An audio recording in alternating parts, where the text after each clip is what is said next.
Dunia saat ini menghadapi berbagai tantangan dalam penawaran dan permintaan tenaga kerja. Di satu sisi, banyak pemuda yang kesulitan mendapatkan pekerjaan yang sesuai dengan keterampilan dan minat mereka. Di sisi lain, banyak perusahaan yang kesulitan menemukan pekerja dengan keterampilan yang mereka butuhkan.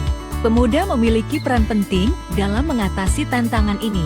Mereka adalah sumber daya manusia yang energik, kreatif, dan inovatif yang dapat membawa perubahan positif bagi dunia kerja. Akses ke pekerjaan yang produktif dan layak adalah cara terbaik bagi pemuda untuk dapat mewujudkan mimpi dan aspirasinya, memperbaiki kondisi kehidupan mereka, dan secara aktif berpartisipasi di tengah-tengah masyarakat. Pekerjaan layak untuk remaja memberi manfaat besar kepada mereka dalam meningkatkan kesejahteraan, komitmen terhadap demokrasi, keamanan, dan stabilitas politik. Pekerjaan yang layak juga memperkuat perekonomian dan menciptakan kadar konsumen, penabung, dan wajib pajak kaum muda yang membawa energi, inovasi, dan kreativitas untuk menarik investasi dalam dan luar negeri.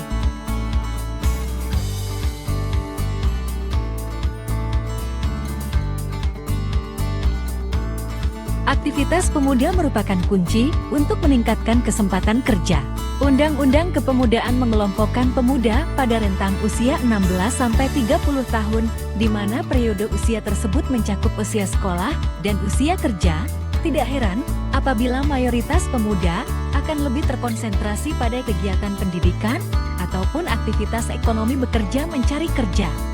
Bekerja didefinisikan sebagai kegiatan ekonomi yang dilakukan oleh seseorang dengan maksud memperoleh atau membantu memperoleh pendapatan atau keuntungan paling sedikit 1 jam, tidak terputus dalam seminggu yang lalu.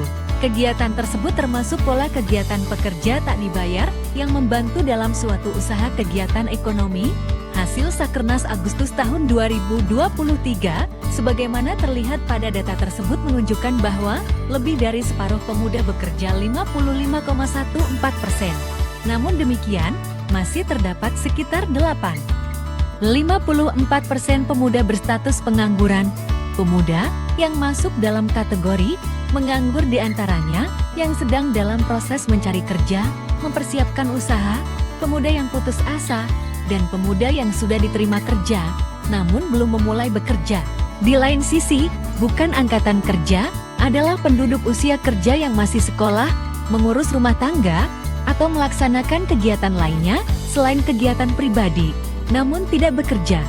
Berdasarkan data tersebut, terlihat bahwa sekitar 52% pemuda memiliki aktivitas utama bersekolah dan sebanyak 15,21% pemuda menghabiskan waktu terbanyak untuk mengurus rumah tangga.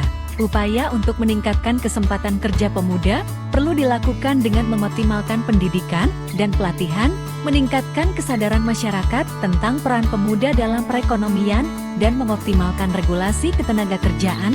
Dengan demikian, kita dapat meningkatkan kesempatan kerja pemuda secara lebih adil dan meningkatkan potensi perekonomian nasional.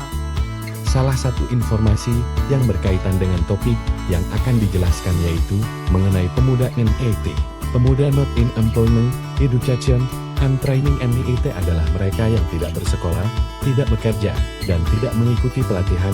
Dalam beberapa tahun terakhir, persentase pemuda NEET di Indonesia mengalami penurunan, namun masih perlu diatasi.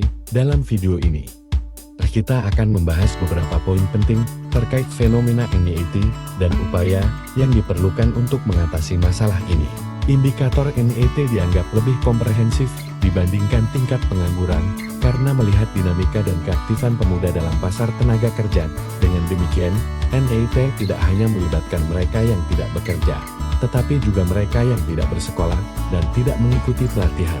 Data menunjukkan bahwa perempuan lebih banyak tergolong NEET 35,77% dibandingkan laki-laki 16,38%. Hal ini menunjukkan bahwa perempuan masih menghadapi beberapa hambatan dalam mengakses pendidikan dan pekerjaan. Kelompok umur 19-24 tahun memiliki persentase NEET tertinggi 29,39%. Yang berarti bahwa sebagian besar pemuda dalam usia ini tidak bersekolah, tidak bekerja, dan tidak mengikuti pelatihan. Selain itu, 15,10% pemuda usia 16 sampai 18 tahun berstatus NEET dan seharusnya masih bersekolah. Hal ini menunjukkan bahwa beberapa pemuda masih menghadapi hambatan dalam mengakses pendidikan. Pemuda yang menganggur juga termasuk dalam kategori NEET, yang berarti bahwa mereka tidak hanya tidak bekerja, tetapi juga tidak bersekolah dan tidak mengikuti pelatihan. Kesimpulan yang dapat diambil yaitu, fenomena NEET di Indonesia masih perlu perhatian serius. Upaya pemerintah diperlukan untuk mengatasi NEET, seperti meningkatkan akses pendidikan, pelatihan, dan lapangan kerja, serta mendorong partisipasi perempuan dalam pendidikan dan pekerjaan.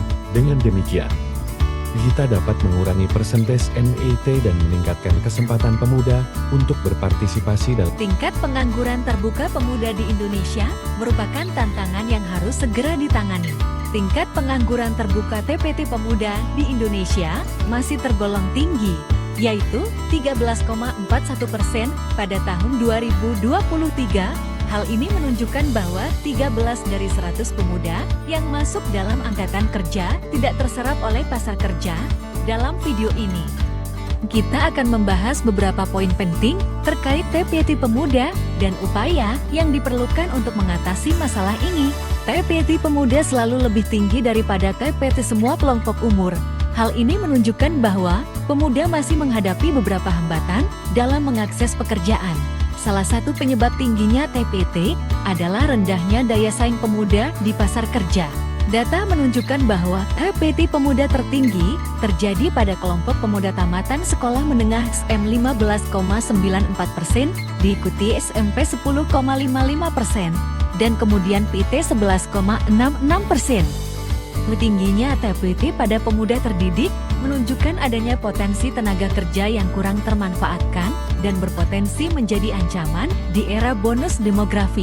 Namun, pemuda dengan tingkat pendidikan rendah cenderung menerima segala macam pekerjaan sehingga tingkat penganggurannya lebih rendah.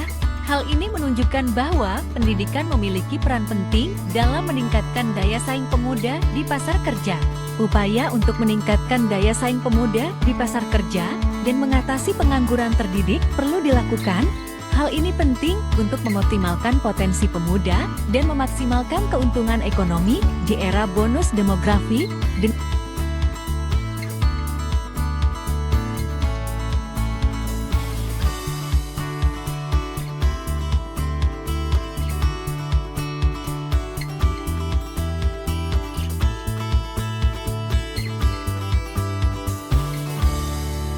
Komposisi pemuda bekerja menurut lapangan usaha merupakan kunci untuk meningkatkan potensi perekonomian. Komposisi pemuda yang bekerja menurut lapangan usaha merupakan salah satu indikator untuk melihat potensi beberapa sektor perekonomian dalam menyerap tenaga kerja pemuda. Dalam video ini, kita akan membahas struktur lapangan usaha pekerjaan utama pemuda yang bekerja dalam 3 sektor: pertanian, manufaktur, dan jasa-jasa. Gambar di atas memperlihatkan bahwa lebih dari separuh 56,46% pemuda bekerja berada pada sektor jasa. Hal ini menunjukkan bahwa sektor jasa memiliki potensi besar dalam menyerap tenaga kerja pemuda.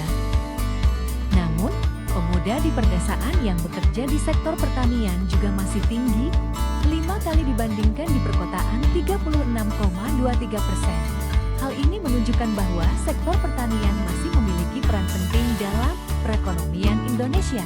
Dalam analisis berdasarkan jenis kelamin, baik pemuda laki-laki maupun pemuda perempuan paling banyak bekerja di sektor jasa 49,5% dan 67,5%.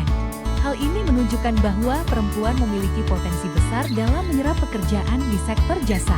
Apabila ditarik benang merah antara tingkat pendidikan dan lapangan usaha pekerjaan pemuda, terlihat pola bahwa semakin tinggi pendidikan, pemuda cenderung lebih mendominasi pekerjaan di sektor jasa. Sebaliknya, pekerjaan di sektor pertanian didominasi oleh pemuda dengan jenjang pendidikan yang rendah. Sebuah fenomena yang sangat disayangkan mengingat sektor pertanian masih menjadi tulang punggung perekonomian Indonesia, namun tidak diminati oleh para pemuda sebagai generasi penerusnya. Upaya untuk meningkatkan potensi perekonomian Indonesia perlu dilakukan dengan mengoptimalkan lapangan usaha pekerjaan pemuda. Hal ini dapat dicapai dengan meningkatkan kesadaran masyarakat tentang peran sektor pertanian dan mendorong partisipasi pemuda dalam sektor tersebut. Dengan demikian, kita dapat meningkatkan kesempatan kerja pemuda secara lebih adil dan meningkatkan potensi perekonomian nasional. Struktur pekerjaan pemuda pada sektor formal dan informal merupakan kunci untuk meningkatkan kesempatan kerja. Struktur pekerjaan pemuda pada sektor formal dan informal dapat dianalisis melalui komposisi status pekerjaannya. Pekerja formal umumnya identik dengan status pekerjaan yang layak dengan tingkat upah yang lebih besar dan risiko pemberhentian kerja yang kecil. Pekerja formal terdiri dari pekerja dengan status pekerjaan utama sebagai buruh dan karyawan dan berusaha dibantu buruh tetap dan dibayar. Di sisi lain, pemuda yang berusaha sendiri, berusaha dibantu buruh tidak dibayar, pekerja keluarga atau tidak dibayar, serta pekerja bebas di pertanian dan non-pertanian. Dikategorikan sebagai pekerja informal. Dalam video ini, kita akan membahas struktur pekerjaan pemuda pada sektor formal dan informal.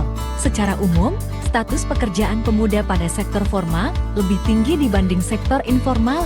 Lebih dari separuh pemuda 55,66% bekerja pada sektor formal, sisanya sebesar 34% pemuda bekerja pada sektor informal. Jika dilihat menurut klasifikasi desa, struktur lapangan pekerjaan terlihat kontradiktif. Pemuda di perkotaan yang bekerja pada sektor formal jauh lebih tinggi daripada sektor informal 67,46% berbanding 32,54%. Sebaliknya, pemuda di perdesaan yang bekerja pada sektor informal lebih tinggi dibanding sektor formal 59,86% berbanding 40,14%. Adapun berdasarkan jenis kelamin, tidak terdapat perbedaan pola yang signifikan antara pemuda perempuan dan pemuda laki-laki. Dan keduanya lebih banyak bekerja di sektor formal. Indikator persentase pemuda perempuan yang bekerja di sektor formal mengalami peningkatan yang cukup baik selama periode tahun 2015 sampai tahun 2019. Namun pada tahun 2020 persentase pemuda perempuan yang bekerja di sektor formal menurun menjadi 31% yang kemungkinan besar terdampak oleh adanya pandemi COVID-19. Selanjutnya, pada tahun 2021 hingga tahun 2023, perempuan bekerja di sektor formal sedikit mengalami peningkatan dibandingkan tahun 2020, meskipun belum dapat setara dengan capaian pada tahun 2019 atau pemuda dalam permintaan dan penawaran tenaga kerja. Pemuda di Indonesia menghadapi beberapa tantangan dalam permintaan dan penawaran tenaga kerja. Dalam video ini, kita akan membahas 3 tantangan utama yang dihadapi oleh pemuda dalam mencari pekerjaan. Tantangan pertama adalah keterbatasan keterampilan dan pengetahuan. Pemuda yang tidak memiliki keterampilan dan pengetahuan yang sesuai dengan kebutuhan industri dapat mengalami kesulitan dalam mencari pekerjaan. Hal ini dapat disebabkan oleh kurangnya akses ke pendidikan dan pelatihan yang berkualitas. Tantangan kedua adalah mobilitas tenaga kerja terbatas. Pemuda yang ingin bekerja di luar daerah asalnya dapat mengalami kesulitan dalam mencari pekerjaan karena kurangnya akses ke informasi tentang pekerjaan yang tersedia dan kurangnya dukungan dari pemerintah. Tantangan ketiga adalah regulasi ketenaga kerjaan. Pemuda yang ingin bekerja di sektor formal dapat mengalami kesulitan karena adanya regulasi ketenaga kerjaan yang ketat. Regulasi ini dapat menghambat pemuda untuk masuk ke dalam sektor formal dan menghambat pertumbuhan ekonomi. Upaya untuk meningkatkan kesempatan kerja pemuda perlu dilakukan dengan mengoptimalkan pendidikan dan pelatihan, meningkatkan mobilitas tenaga kerja, dan mengoptimalkan regulasi ketenaga kerjaan. Dengan demikian, kita dapat meningkatkan kesempatan kerja pemuda secara lebih adil dan meningkatkan potensi perekonomian nasional.